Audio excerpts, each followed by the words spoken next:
بسم الله والابن والروح القدس الإله الواحد آمين. يسوع الرب له المجد حكي عن الطريق، قال في طريق واسع ونازل نزول وبيوصل للهلاك، وقال في طريق ضيق وقلال اللي بيسلكوه وبيوصل للسماء. وأغلبيتنا نحن المسيحيين بنحب السهولة، لأن تعودنا نركب سيارة ما بتمشي بطرقات ضيقة، تعودنا ننزل نزول لأن الطرقات مزفتة، وكل شي بالمدينة أفضل كتير من ما نطلع على الجرد ونعيش بالطبيعة.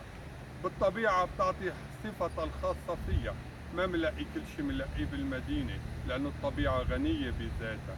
وهيك ربنا بريدنا نكون أغنياء باللي فينا مش باللي بنمتلكه أو نبنيه أو باللي عنا. الغريب الإنسان إنه بيقدر قيمة خيه الإنسان على اللي عنده، وبيقدروا على المركز اللي هو فيه، وبيقدروا على السلطان اللي حققه بحياته وحكمته وشهاداته وكل الأمور. الطبيعة ما بتعطي شهادة بتتعلق على الحيط. الطبيعة ما بتحكي عن حكمتها لأنه هي بحد ذاتها بتحكي عن حالها بمواهب اللي الله حطها فيها.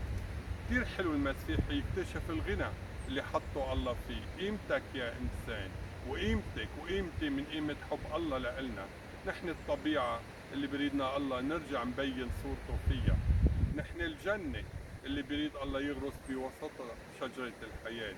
نحن الصورة اللي بريد الله يورجيها للعالم تعكس مجد يسوع المسيح اللي صار إنسان لنصير فيه ولاد الله.